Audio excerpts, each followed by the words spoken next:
Priprava korpusa in iskanje po korpusu v orodju Exact. V tem videoposnetku bomo predstavili, kako datoteke, pripravljene v partitur editorju, shranimo v korpus, jih odpremo v orodju Exact znotraj okolja Xmaralda ter kako iščemo po zapisih ali oznakah. Tvorjenje korpusa. Vse datoteke, ki jih želimo združiti v korpus in pripadajoče posnetke na svojem računalniku, shranimo v isto mapo. Prepričamo se, da tudi povezave do posnetkov, ki so zapisane v XB datotekah, kažejo na isto mapo. Zaženemo program Exact, kliknemo File in izberemo Generate Corpus. Določimo ime korpusa Rock, Dialog, Test. Ter na svojem računalniku poiščemo mapo, kjer imamo shranjene pripravljene datoteke. V isto mapo shranimo datoteko, ki jo bomo ustvarili.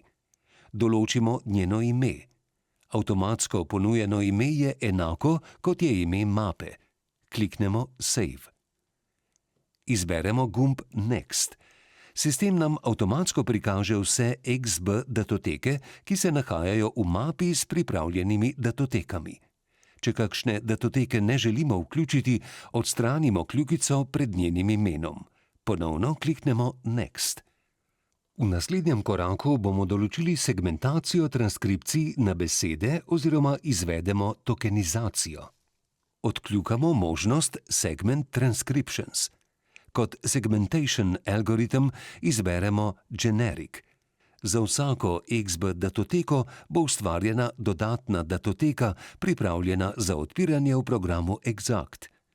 Te datoteke lahko shranimo v isto mapo, kjer imamo shranjene korpusne datoteke, odkljukamo Same Directory, ali v novo podmapo, odkljukamo New Directory. Ne shranjujemo pa jih izven krovne mape z datotekami korpusa. Ustvarjene datoteke v imenu dobijo podaljšek _s. Na koncu kliknemo Next. V naslednjem koraku določimo, katere metapodatke iz izvornih datotek ohranimo v korpusu. Če nimamo veliko podatkov v XB datotekah, so pa shranjeni drugje in bi po njih želeli iskati, jih moramo najprej prenesti v XB datoteke. To lahko naredimo v partitur editorju za vsako datoteko posebej ali pa delno avtomatizirano z neposrednim vpisom v XML datoteke.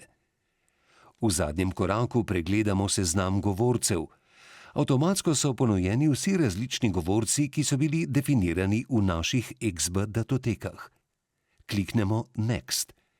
Nazadnje se prikaže povzetek podatkov, pregledamo jih in potrdimo s klikom na Finish. V okencu Choose Token Lists samo še izberemo možnost Create Word List, spodaj pa odkljukamo vse tiste vrstice, za katere želimo pregled nad seznamom oznak. Kliknemo OK. Iskanje po korpusu. Na levi strani vidimo osnovne statistične podatke o korpusu. Število različnih besed in število vseh besed ter za vsako vrstico z oznakami število različnih oznak in skupno število dodeljenih oznak. Na desni strani, v večjem okencu, lahko iščemo po zapisih ali oznakah. Po zapisih iščemo tako, da izberemo regX transcription in v okence pri Search vpišemo iskani niz znakov. Iskanje poteka z regularnimi izrazi. Če želimo poiskati posamezno besedo, moramo zato najprej zapisati znak za mejo besede, poševnica v levo B. Ker se lahko beseda pojavi tudi v začetku povedi, torej zapisana z veliko, med oglatimi oklepaji predvidimo malo ali veliko začetnico. Oglati oklepaj, veliki J, mali J, oglati zaklepaj. In zatem vse ostale črke besede. Zaključimo pa ponovno z znakom za mejo besede. Poševnica v levo B, oglati oklepaj, veliki J, mali J, oglati zaklepaj, A, poševnica v levo B. Pritisnemo tipko Enter in pokazali se bodo vsi zadetki, kjer se pojavi iskana beseda, vključno s krajšim levim in desnim izsekom izgovora, left in right context.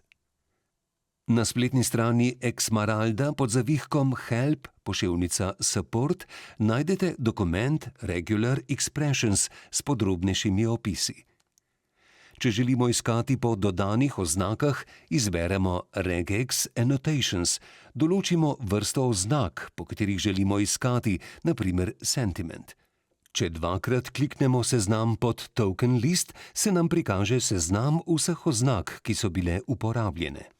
Regularni izraz za izbrano oznako vpišemo v okence Regex in kliknemo ikono za iskanje ali pritisnemo Enter. Izpiše se seznam vseh segmentov, ki vsebujejo iskano oznako. Posamezen zadetek lahko podrobneje pregledamo in poslušamo v spodnjem delu okna, če dvakrat kliknemo. Če nimamo dobrega pregleda nad podrobnostmi, lahko obe spodnji okenci razširimo. Z miško se postavimo na rob okna. Ko se pojavi dvosmerna puščica, kliknemo levi gumb ter povlečemo v želeno smer. Po opazovanem segmentu se lahko premikamo gor in dol ter levo in desno. Ogled podrobnega konteksta si lahko nastavimo na 3 različne načine. Čisto spodaj na sredini zaslona obkljukamo eno od možnosti. Ogled podrobnosti v enaki obliki kot v partitur editorju, v obliki seznama ali kot HTML prikaz. Če želimo opazovani segment tudi poslušati, izberemo Pogled partitur in kliknemo gumb za predvajanje. Če posnetek ne ustreza transkripciji, transkripcijo ponovno odpremo v partitur editorju.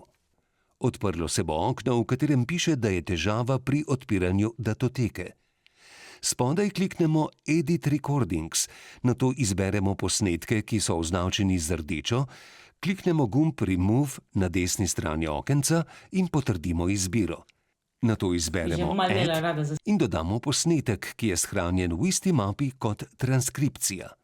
Nato ponovno ustvarimo korpus z vsemi datotekami in ga shranimo v isto mapo. Filtriranje in urejanje zadetkov. Desno od konkordanc so na voljo gumbi, ki omogočajo različne načine urejanja in filtriranja zadetkov. Zadetke lahko filtriramo po levem ali desnem kontekstu, po govorcih ali funkciji, pri čemer lahko izberemo popolno ali delno ujemanje. Metapodatkih, ki jih imamo vključene v korpus, če niso vneseni v XB datoteko, ne bodo vidni. Dodamo analizo. V ta namen ustvarimo nov stolpec, v katerega sproti vpisujemo zabeležke. Zadetke lahko kopiramo v odložišče in jih nato prilepimo v besedilo, na primer v Wordu. Odstranimo zadetke, ki niso relevantni. Urejen seznam zadetkov si lahko shranimo tako, da izberemo Concordance, poševnica Save Concordance as. Izberemo mesto na računalniku, kamor bomo shranili zadetke, določimo ime seznama in kliknemo Save. Seznam shranimo kot datoteko HTML.